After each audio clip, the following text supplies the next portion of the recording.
حال ہی میں پاکستان میں انتخابات ہوئے اور انتخابات کے بعد جو صورتحال سامنے آئی وہ کسی سے ڈھکی چھپی نہیں۔ کرائسس سے بچنے کے لیے الیکشن ہوا اور اس الیکشن نے ایک نئے کرائسس کو جنم دیا، ایک نیا بحران۔ اس بحران کا جو سب سے خطرناک پہلو یہ ہے کہ ملک شدید پولرائزیشن کا شکار ہو گیا ہے۔ ملک میں صرف سیاسی نظریاتی بنیادوں پر نہیں بلکہ لسانی بنیادوں پر بھی ایک بڑی واضح تفریق نظر آ رہی ہے۔ وہ لوگ جو روایتی طور پہ اسٹیبلشمنٹ کے ساتھ رہے ہیں وہ بھی بڑے شاکی ہیں۔ اب مسئلہ یہ ہے کہ اس الیکشن کے جہاں نتائج کو پاکستان میں نشانہ بنایا جا رہا ہے، وہاں بڑی واضح طور پر بین الاقوامی سطح پر بھی ملک کے خلاف ایک مہم چل رہی ہے۔ اس مہم کا کسی کو فائدہ نہیں ہوگا سوائے ان لوگوں کے جو پاکستان کے وجود کے دشمن ہیں۔ مسئلہ موجود ہے، اس کا حل ابھی کوئی پیش نہیں کر رہا۔ میں اس لیے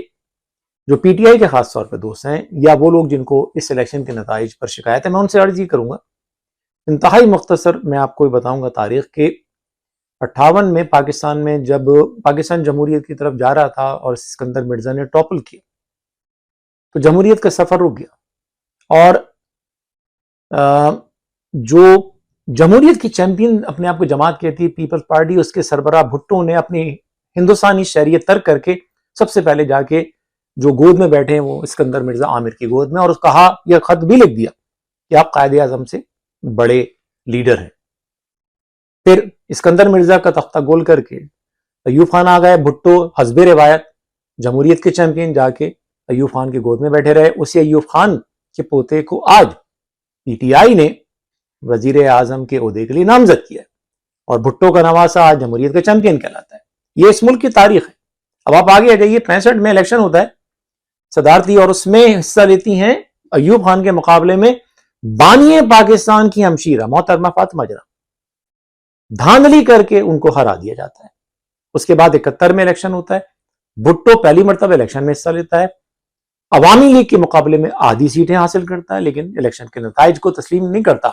بلکہ یہ کہتا ہے کہ اگر کوئی مغربی پاکستان سے قومی اسمبلی کا رکن مشرقی پاکستان گیا قومی اسمبلی کا اجلاس اٹینڈ کرنے تو اس کی ٹانگیں توڑ دی جائیں گی۔ یہ بھٹو کا بیان ہے، اور وہی کہہ رہا ہے کہ ادھر تم ادھر ہوں، یعنی جس بھٹو کی پارٹی نے آدھی نشستیں حاصل کی ہیں مجیب کے مقابلے میں، وہ نتائج کو تسلیم نہیں کر رہے۔ پھر وہی بھٹو پاکستان توڑوا کے پاور میں آتا ہے، اس کے بعد 77 کے الیکشن میں پھر دھاندلی ہوتی ہے، پی این اے تحریک چلاتی ہے احتجاجی، جماعت اسلامی کے جو کینڈیڈیٹ ہیں جان محمد عباسی، ان کو لاڑکانہ سے الیکشن لڑنے نہیں دیا جاتا، بھٹو بلا مقابلہ کامیاب ہو جاتے ہیں۔ وہی جماعت اسلامی آج کراچی کے نتائج تسلیم نہیں کر رہی، لیکن اس کو اندرون سندھ کی دھاندلی کبھی نظر نہیں آئی۔ اب آپ آ جائیے، اس کے بعد جتنے الیکشن ہوئے اس میں سب کو شکایت رہی دھاندلی کی۔ اندرون سندھ ہم خود ذاتی طور پہ گواہ ہیں کہ کبھی ایسا ہوا ہی نہیں کہ وہاں فیئر اینڈ فری الیکشن ہوئے ہوں۔ اب 2013 میں الیکشن ہوتے ہیں، 4 حلقوں کے نتائج کو جواز بنا کر عمران خان صاحب جمہوریت کا پہیہ چلنے نہیں دیتے، اسلام آباد میں دھرنا دیتے ہیں، اتنا لمبا دھرنا کہ چائنا کے صدر کو اپنا دورہ ملتوی کرنا پڑتا ہے۔ سٹنگ پرائم منسٹر کو عمران خان صاحب کی فرمائش پر مقدمات میں ملوث کر کے اقتدار سے الگ کیا جاتا ہے، جیل بھیجا جاتا ہے، ان کو ملک چھوڑنا پڑتا ہے، ان کی فیملی کو سفر کرنا پڑتا ہے۔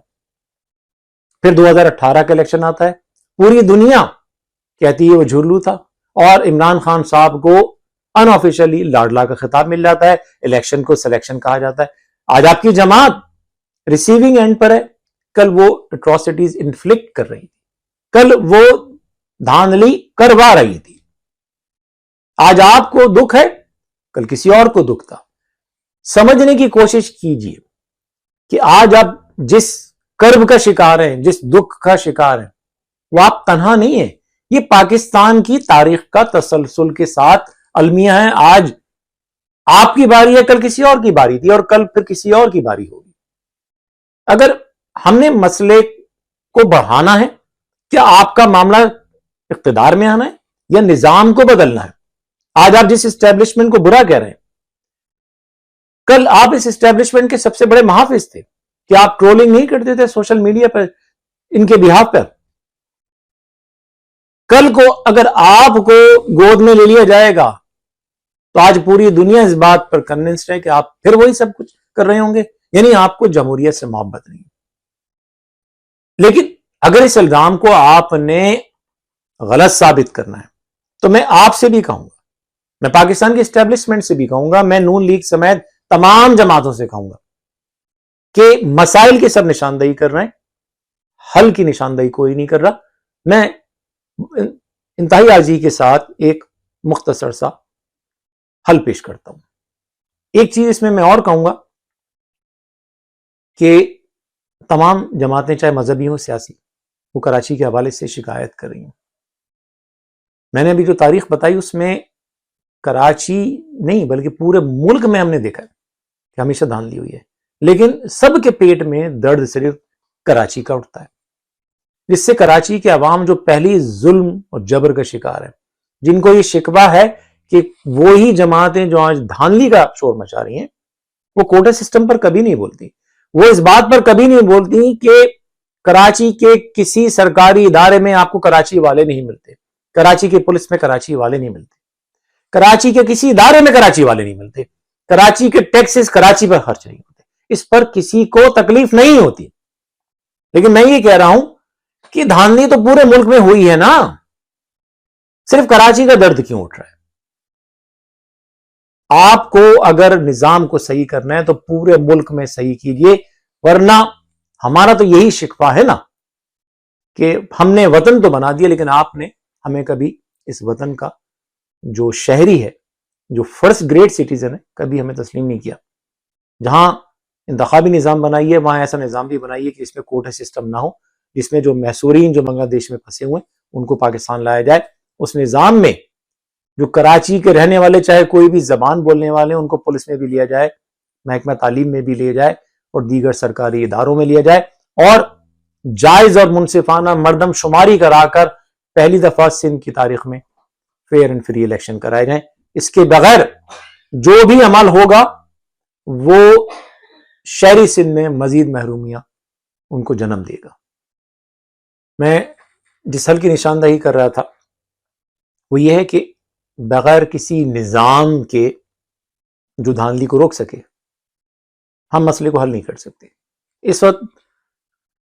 ہونا یہ چاہیے کہ تمام جماعتیں پاکستان کو بچانے کے لیے، اس کی عالمی سطح پر تذلیل کو روکنے کے لیے ایک ہو جائیں، اس بات پر اتفاق کر لیں کہ اب سے لے کے نیکسٹ الیکشن تک ہم نے ایک ایسا نظام تیار کرنا ہے مل جل کر، جس میں کوئی بھی کسی کے ساتھ دھاندلی نہ کر سکے، جو بھی جیتے وہ فیئر اینڈ فری الیکشن کے نتیجے میں جیتے۔ اب ایسا نظام آنا چاہیے جس میں اگر خدا نہ خاصہ کل پی ٹی آئی کے ساتھ زیادتی ہو تو نون لیگ پی ٹی آئی کے ساتھ کھڑی ہو۔ اول تو دھاندلی کے تمام راستے بند ہونے چاہیے، لیکن بالفرض محال اگر ہو جاتی ہے، اگر نون لیگ کے ساتھ زیادتی ہو تو پیپلز پارٹی اس نتیجے کو یا پی ٹی آئی یا ایم کیو ایم اس نتیجے کو تسلیم نہ کرے، اور جب تک یہ نظام آپ کریٹ نہیں کرتے آپ طے کر لیں کہ مثال کے طور پہ 2 سال کا ٹائم ہے تو 2 سال تک ایک قومی حکومت بنا لی جائے، اس میں پی ٹی آئی پہلے سال حکومت میں آ جائے، نون لیگ دوسرے سال آ جائے، یا ادر وے اراؤنڈ کر لیجئے۔ اس دوران آپ مل کے ایک نظام بنا لیجئے، اس کے بعد الیکشن کرا لیجئے، عوام کو فیصلہ کرنے دیجئے کارکردگی کی بنیاد پہ۔ اس کا سب سے بڑا فائدہ یہ ہوگا